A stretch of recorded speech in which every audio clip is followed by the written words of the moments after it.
kuasa tak terima orang bisa aku tak higit orang bisa aku tak undal malam orang bisa aku rasanya panas dorong kalau kelap saya itu jadi terdasak sering rompok kurang kali yang mupokal kawin wanggon tepi jatang panti sing bopatan lukang nandang Sukerto kasunyatan bopati Saiful Kai duweni anak nandang Sukerto kedono gede goblok wis dadi jamak umrahe ing kasunyatan iki Dinosri Betara kalau kelap saya itu polali nalika babat alasan ing tanah Pluh Jawa Kai entuk Betara kalau kelap saya itu nggo apa kan dadi jatang panti sing bopatan lukang nandang Sukerto nanging yen to lali-lali ora karuwat sengkalane tak balisana yen lali-lali ora karuwat sengkalane mongko iki dina Sri Betara kula baksa kemangerteni bocah sakloron kae kinalungan ning janggane janur kuning kaporo tak paring aji sadang kae jabadane Gusti Kang Moga sakana teges bocah kae wis kalukar seketone dadi bocah kang suci ora disengkala apa-apa nek goblok nek mangsa ora gawe agame sak ning waduk kasunyatan gawe secarane sak ning karpa Sri Betara kula baksa Dene mangerteni kanan kang kaya mantul tak jaluk kanthi apis. Ora iso ora suwe aku jaluk baline. Bocah sakarone kae tanpa gedek diri saji. Yen to kasihan sip, cara kala gelar saya tok. Mesti wae bakal tak sembahkan. Kaget ora paran saukan kendel. Onto tak dodo. Wae kalau putramu cuwet-cuwet bongkar baku. Apa karo? Oh, iki dino. Saya bakal hak santo. Jalan bohong, jalan tetap bisa. Minokok handile putramu. Apa sak menengkan sak enteng senombo petang bakal mulungake anakku sak renggo karep. Tinimbang nutai jero papan keambalan kabeseting gembong tapi jo dadi Betara kala gelap saeta tetuane bocah ireng cemani luka sakabane dudu jakaling manungsa. Sesanti ning tanah Pluh Jawa, pembayu ayuning bawana langgeng titah saka Gusti Kang Maha Kuwasa. Kang ateges urip lan patihae Gusti Kang Maha Kuwasa kuwi lawan aku buktine lawan nyalam dunya. Sarat sarana bali bocah sakloron ento ing donya kawujudan mesti wae bakal tak udhapa kang dadi panjaluk. Mas Picis Raja Brana Busana kang pating global bakal tak cepake ugra aja njaluk tumrene lintang lawan rembu. Kagilet ana barang rogo-rogo. Lan mripatmu. Aku ora njaluk Mas Picis Raja Brana. Aku ora njaluk busana sing pating global. Aku ora njaluk tumrene tanggal rembulan sing karep aku. Rene aku njaluk gandine putramu. Rogo kekandlan mau sing kepandhian sopo. Minangka gandine rogo kekandlan mau kepandhian sopo. Sing nganggo sarwa seta kang arep pitik-pitik loro cacai wis sing bisa. Sing kaloro beras rong putra sak bumbune. Sing katelu muri putih rong duduk rong pengawe. Ora iso ora sore. Yen kadirep sanggup mujuli panjuan hebat kok yap saito. Putramu bakal kalukar kabeh panjal nemu bralampita yen pitik seta kae wujudi jiwa raga kang suci kanggo gantine jatang pangan ngedemke sadurunge wadhah. Yen tro beras fitrah kae anyuceni jiwa lan ragamu. Mori putih kanggo rasukan utawa bundelmu tumekaning kaleo ngadhep marang Kang Kuwasa. Kawujudaning donya iki kabeh orang dadi panjal atur sepone tanah Pluh Jawa kena dhewe enggal utana anakku sak rempo karpa. Kaglek ana barang yen mangkono panjuanmu. Ora usah kesuwen. Sate putramu cuwet bener wong hartaku. Oh, terus sagak tambah. Kalau tambani kancang.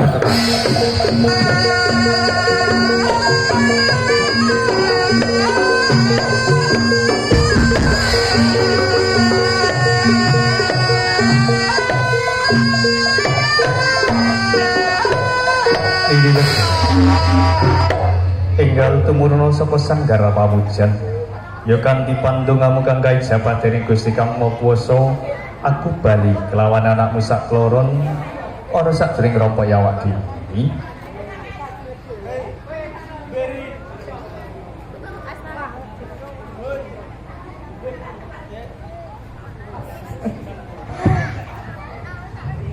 Yen ora salah pangrunguku, panjenengan mau ngendikan yen anakmu wis bali ana papan kene kan?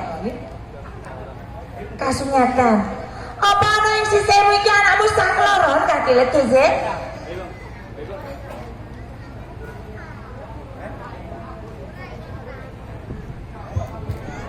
Wis dadi kasunyatan coba titi sawetara Iki anakmu bali tumuju sakjroning rompa ya awak. Iki anakku sak keloron tak dilegi aduh nggih.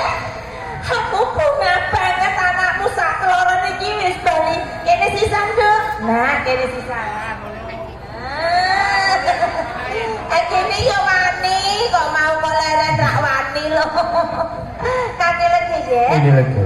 Yen to nganti wong atuane tumeka ning rompok kene, aku karo panjenengan wis ora bakal nampa pindhono meneh kaki. Wis dadi kasunyatan iki dina niki gaye yen to lakon kabeh ana sakjroning rompok mung kanggo wadine awak dhewe. Heeh. Wis saka iku sajak bungah jroning atimu tak sawang iki dina. Ayo bunga banget lho kaki legi nggih. Ning yo iki dina pos liramu ora keprungu kali. Piye? Sak dhuwuring rompok awak dhewe tak rungokake kok tansah prenjak ganter-ganter nih. Lho, kae malah kok kadon biasa aja arep ana tamu kan tumeka ning rompok kene kaki legi. Tak salam sapa kaduan kae. Kaporo bobo hati Saiful Soibu Nova Julia. Keganjangan tumuju sakjroning rompok awak dhewe.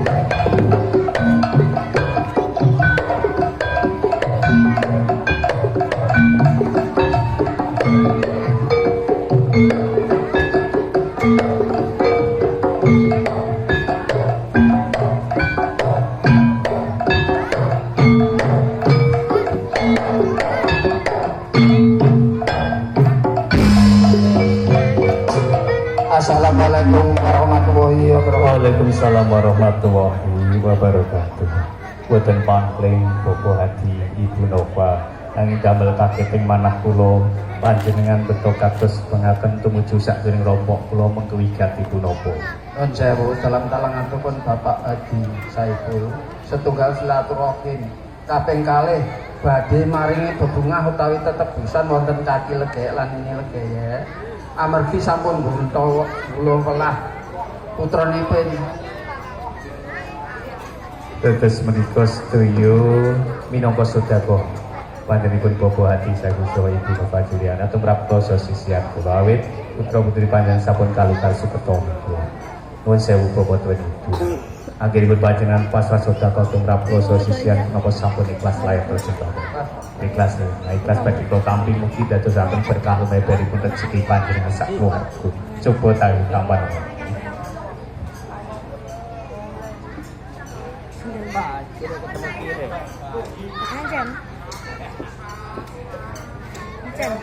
Apa kok cilik?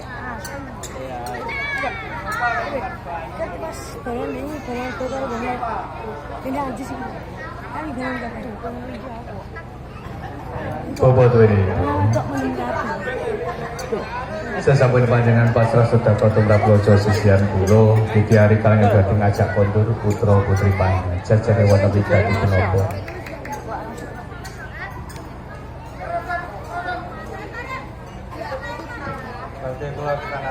Badhe dipun hitanaken ingkang Kang Mas iki. Anjing. Mugi anggenipun lampahi kita mapakan lancar ujung selamat kasih bidho nereng sambi kolo pinaringan ingkang langsung mari makan dampak. Nuwun sewu Bapak Ibu. Mriki kula badhe nitepaken wujudipun janur dumateng panjenengan sami.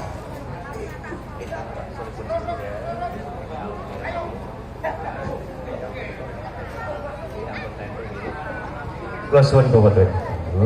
Janur menika panjenengan tegesanipun bantal utawi kasur anggenipun putra putri panjenengan sare.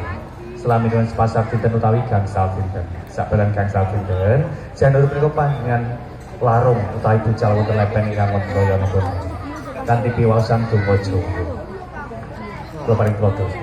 Bismillahirrahmanirrahim.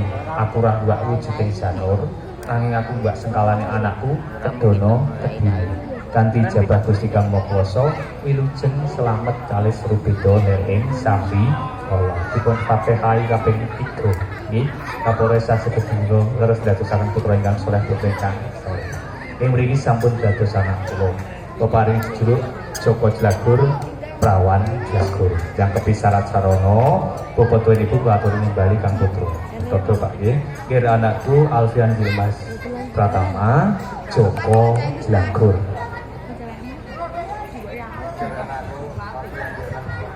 Nggih, Pak. Dalam, Pak.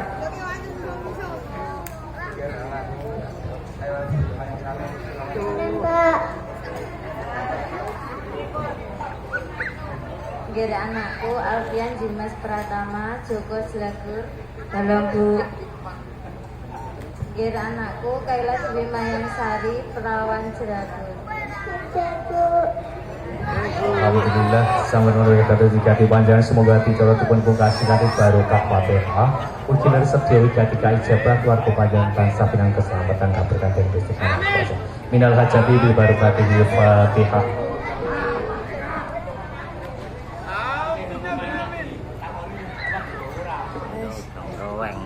Bapak Ibu, putra putri panjenengan kula pasrah dhumateng panjenengan.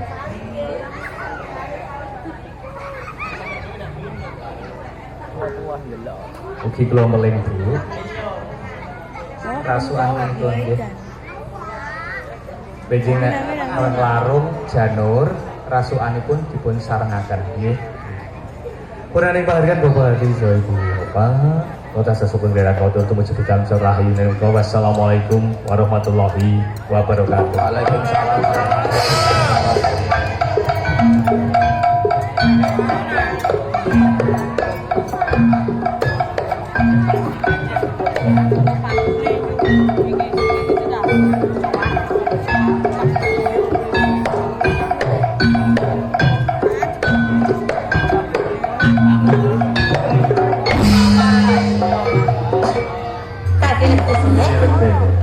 Iki mau aku karo panjenengan diparingi uba rampen kang semono iki. Kejaba iku kaki, aku karo panjenengan tininggalan embor. Sakjroning embor ana maneka warna. Ana brase kuning, ana kembang setaman, ana wajibe, suket talang-alang godhong apa-apa godhong kuweh sing kanggo panutup iki ana kupat luar. Upama panjenengan mangerteni, panjenengan werdeke siji bapa siji kaki. Wis mestine ndai urip bebarengan tanah Plujo kae kebadan budaya mengko werdilan samudana. Embor awak diwajib gemborake utawa ngandhake marang kanggo teparo ana ing patang njaba bedhog. Yen to kasunyatan Bapak Hadi Saiful Saha Ibu Nopadiana wis lukas sukerta putra putrine. Yen to beras kuning wiwit suwe ngening-ngeningake pikir sok kapan aku bisa buat sengkalane aku iki dina wis kasembadan. Yen to tembang setaman Bapak Hadi Saiful Ibu Nopadiana kali ora lali marang kadang tuwa papat cacahe para nabi, para rasul, para wali wah tanah Mekah, Madinah, tanah Plujo, wabil khusus kaki danyang-danyang sahih yang ana ing tlatah Mejaba Bedhog kene uga limeber ahli kubur jalan lan estri. Wajib wis dadi kewajibane wong tuwa ora mung lairake maringi jeneng ngitanake nikahake uga ngruwat sengkalane iki wis dadi kewajiban. Yen to godhong ngalang apa-apa, godhong kluweh, mengko wedi yen to bapa Hadi Saiful Ibu Nova Juliana wiwit awal duwe hajatan akhir tansah nyuwun marang Gusti Kang Maha Kuwasa supaya ora ana apa-apa kalih Sri Bita dereng sambikala dak badane duwe itu hajat kae kaluwih hakikat jembarake rezeki kok sasmitane godhong luweh kang teges luweh lebih sembarangan. Upan tuan mujudi adicara pangruwatan kedono kedini iki dina wis kaluwar dening Gusti Kang Maha Kuwasa sineksen para malaikat teteng Gusti Mekala para nabi para rasul para wali watana Mekah Madinah tanah Plujo wabil khusus bagi danyang-danyang sahibul wonten ing tlatah Mejaba Bedhog. Dipun hamestani para pamirsa kakung semono putri tinampi ing dinten menika malem Selasa kliwon kanthi piwasan Allahumma sholli ala sayyidina Muhammad Allahumma sholli ala sayyidina Muhammad. Luar soal kersane subhanahu wa ta'ala. Allahu Akbar. Spesial barang.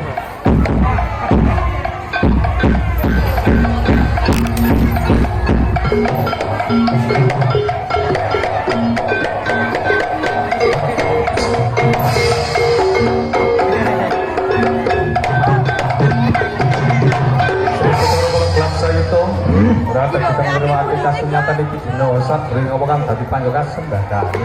Aku dhewe sabiyan wis saguh. Saguh Yen utawa kaya mangko nurino larune Bathara Kala tak panjaba keselamatan ing daleme Bapak Adi sae. Yen ora nganti kaya kang total iki sapa kula. apa saka kidul balik nyala Kaya wis saka wetan. balik ngetan Bakal ngribu saka kidul, balik ngetan bakal mawa saka kulon. balik Jero papat wis waktu atik Bathara Kala kelaksan uga keselamatan ing daleme Bapak Adi sae. Rino lan yen to ngisor lan dhuwur tansah pinayungan keselamatan dening Gusti Kang Maha Kuwasa. Raga kanthi lan yawa kepanjenengan sukma. Sita wujude loro cacahe pundra sakcak bakal tak pirang-pirang.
Semoga